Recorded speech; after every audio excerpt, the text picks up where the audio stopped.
Welcome to TRT World. I'm Nadia Muftic, and in this week's Across the Balkans, we bring you the latest stories from the region and how countries, governments and the population are affected.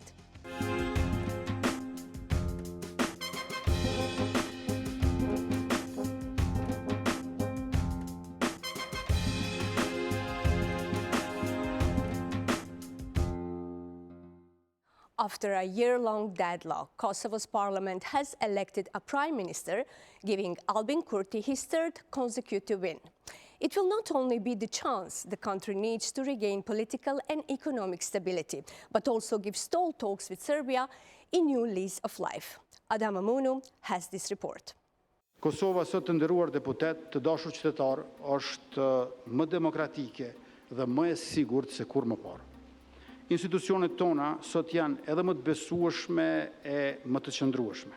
Kosova është rreshtuar në anën e paqes, të drejtësisë dhe talatëve të saj demokratik. Some reassuring and defiant words after Kosovo slugged through much of 2025 without a prime minister. And that's thanks to the numbers game that decides elections. Although Albin Kurti's self-determination party won 48 seats in last year's parliamentary election, it fell short of the 61-seat majority in the 120-member parliament required to form a government. And to make it worse, it couldn't form a coalition.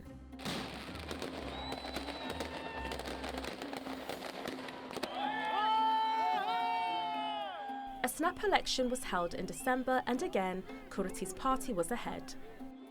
But allegations of irregularities delayed confirmation of the results and triggered a criminal investigation. Prokurin themelore të Prizrenit tani ma janë të ndaluar dhe me mas të paraburgimit 28 persona. Në prokurin themelore në Gjakov janë 15 persona me mas të paraburgimit, ndërsa persona tjerë janë në procedurë të rregullt. Pa dyshim se do të vazhdon kjo procedurë edhe në komuna tjera, aty ku janë prokurit restriktive dhe ku mbulojnë edhe një 2-3 komuna tjera, dhe të gjitha do të ndërmarrin veprime hetimore aty ku kanë prova, ku janë identifiku manipulimet e votave, faktikisht ku janë manipulu dhe janë falsifiku rezultatet për. Despite the delay, Kosovo's parliament officially confirmed Kurti as prime minister, his third time. After it was confirmed, he won over 51% of the vote and 57 parliamentary seats. 49 vota kundër dhe asnjë abstenim, ku vendi zgjodhi qeverinë e Republikës Kosovës.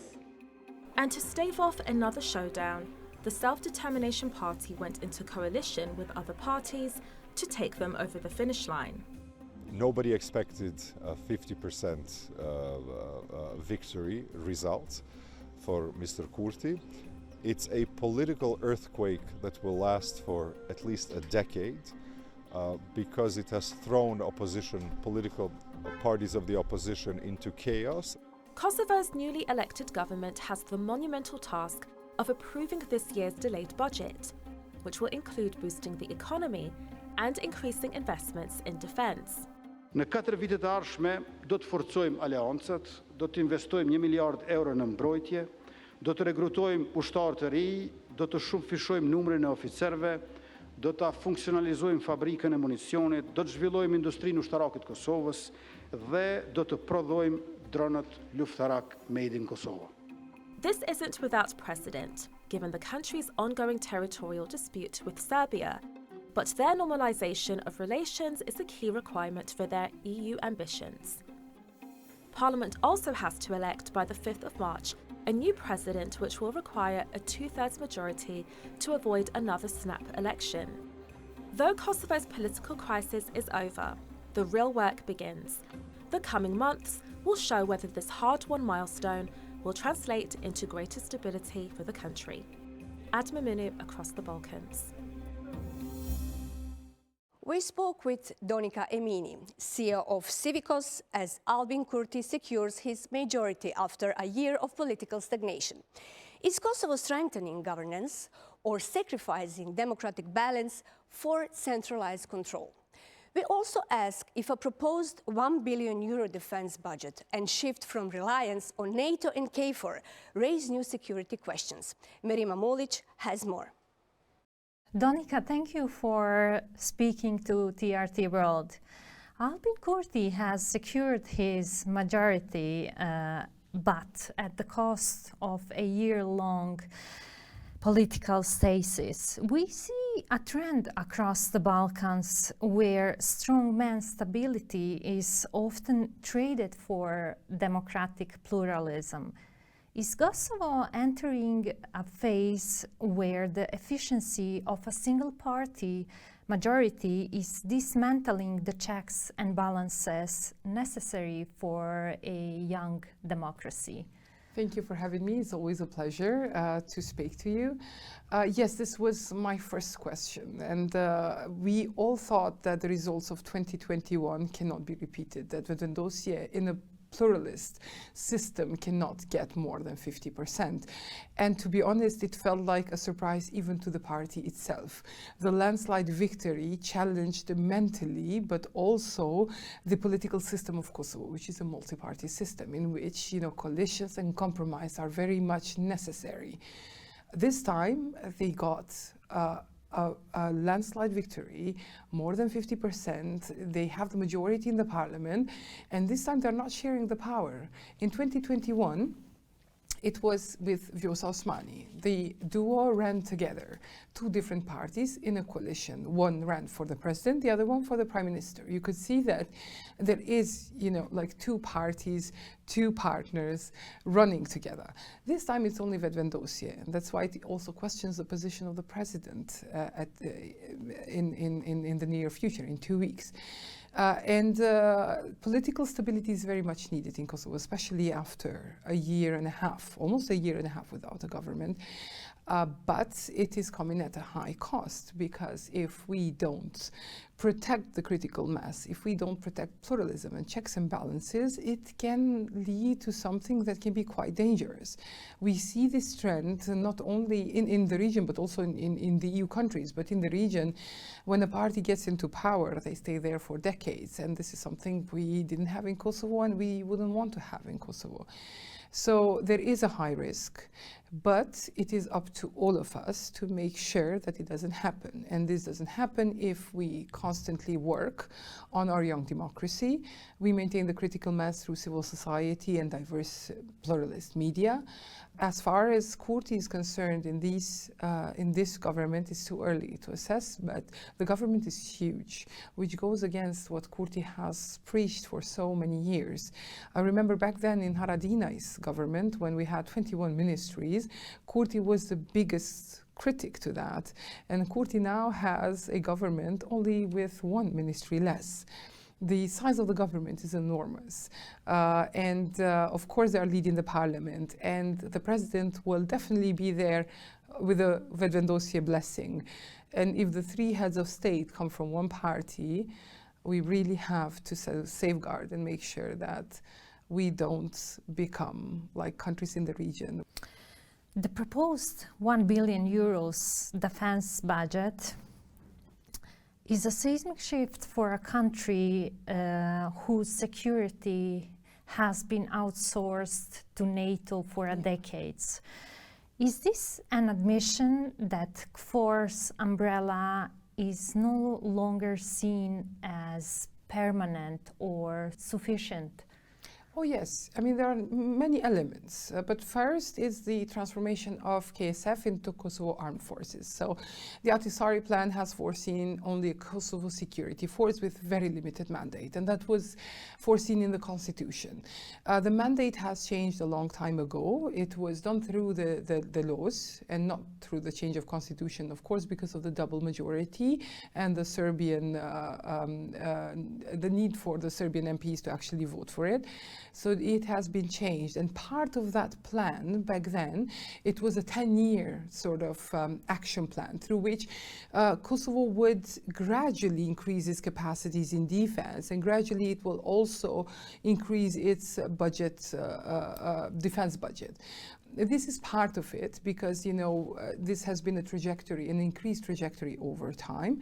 And it's part of that process, but also is part of, the fact that NATO and KFOR have been quite debated in the past. Remember, in the first Trump administration, there were even, statements of the Trump family saying that, the American troops the NATO troops are withdrawing from Kosovo, sort of sending the signal that we will not be there forever, that politically we can even use the withdrawal as a leverage on Kosovo. On the other hand, there is a crisis in NATO. There is a Ukraine question, there is a NATO capacity question, and of course NATO cannot shoulder Kosovo forever. So of course, this increase of capacities responds to the needs on the ground, but also the fact that, when 1244 changes and KFOR withdraws from Kosovo, we will be ready for it. The third one is the threats. We are living in a world where defense budgets are increasing. Even the NATO countries from Europe are pledging 5%, which is a lot. And they are, ranging from 2 to 5%, which is a lot of increase in budget. And Kosovo sort of is going with a trend. And this trend responds to Serbia, it responds even to other countries in the region. And in addition to that, Kosovo has even been investing in creating military alliances with Albania, with Croatia.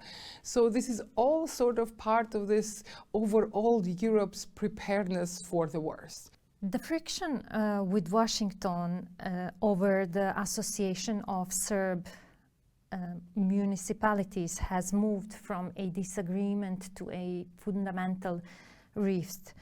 For Kurti, it's a constitutional red line. For the US, it's diplomatic debt that has to be paid. Is there a third way that preserves Kosovo's unitary state, or is the new government essentially betting that they can survive a post-American diplomatic reality?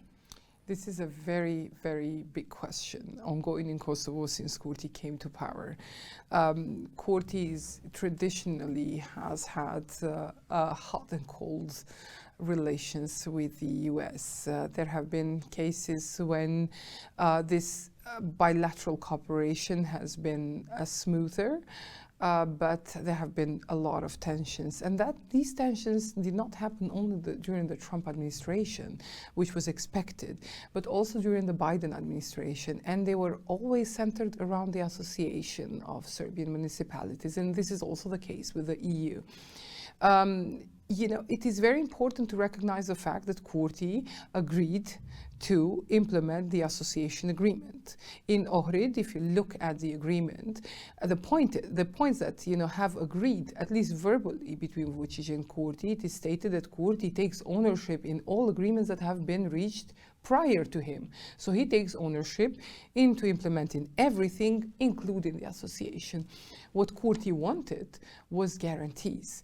The guarantees that not the EU nor the US were giving Kurti at that point of time. The other issue with the association is that even after the Ohrid verbal sort of agreement between Vučić and Kurti, there was this letter by Brnabić who actually puts the implementation but also the existence of the Ohrid agreement into question. So for Kurti it was just a matter of, is this an agreement? Am I getting something in return for this agreement? Is this guarantees, be it the 5 non-recognizers by the EU, or even, the UN membership at that point, or NATO membership, or any guarantee that further cements Kosovo's international status? And that did not happen, unfortunately. For Kurti, I believe that he has legitimacy internally. The mistake that Kurti has made is that he didn't start the process of debating association, not implementing, just debating with Albanian people, with the Serbs of Kosovo, and with civil society, with the opposition and all. Kurti has legitimacy, has political backing. No one could do it more than Kurti now, because, I mean, he has the absolute majority. He can easily push it forward. The only issue is how to do it. We have to make sure that the association does not go against the constitutional spirit. And there is a decision of the Constitutional Court, which, you know, could be a good starting point in that regard. And then start working with international partners on that. Media freedom and the rule of law are major cornerstones to Serbia joining the EU. But they are under threat. The Serbian government has already increased pressure on the independent media, and now it's turned its attention to the judiciary. Recently, the Serbian president signed a host of new justice laws that Brussels has described as a step back on the path to EU membership. Teda Imamović has the story. Stavljam na glasanje Prijedlog zakona o izmenama i dopunama Zakona o sedištima i područjima sudova i javnih tužilaštava u celini. Molim vas da se izjasnite. Under an urgent procedure and without public debate, the Serbian parliament adopted the so-called Mrdić laws, a package of amendments to core judicial legislation named after SNS MP Uglješa Mrdić, who proposed them.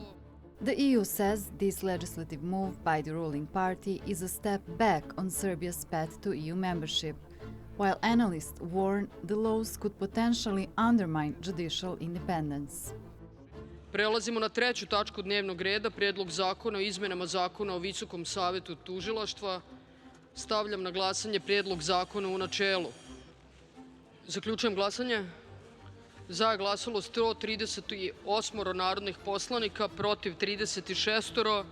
Narodna skupština je prihvatila Prijedlog zakona u načelu. The laws were signed by the Serbian president on January 30. Government officials claim the laws will create a better and more efficient judicial system. In contrast, the opposition argues they will adversely affect the work of High Council of the Prosecution. Oni moraju da budu u skladu sa Ustavom i to je jedino što mene može zanima. Što sam ja njima zamerio i ostajem pri tome, to je da su izbegli javnu raspravu i trebalo je da idu na široku javnu raspravu i trebalo je da to se konsultuju sa ljudima iz Evropske unije, ne da slušaju njihove naloge, ali da se konsultuju sa njima, jer kad ste na evropskom putu, onda vam je to obaveza. The European Commissioner for Enlargement, Marta Kos, sent a strong, clear message. The vote of Serbia's parliament to limit the independence of the judiciary is a serious step back on Serbia's EU path. At a time of great progress for enlargement, when Montenegro and Albania are moving fast, Serbia risks taking the opposite direction. This is not what we want.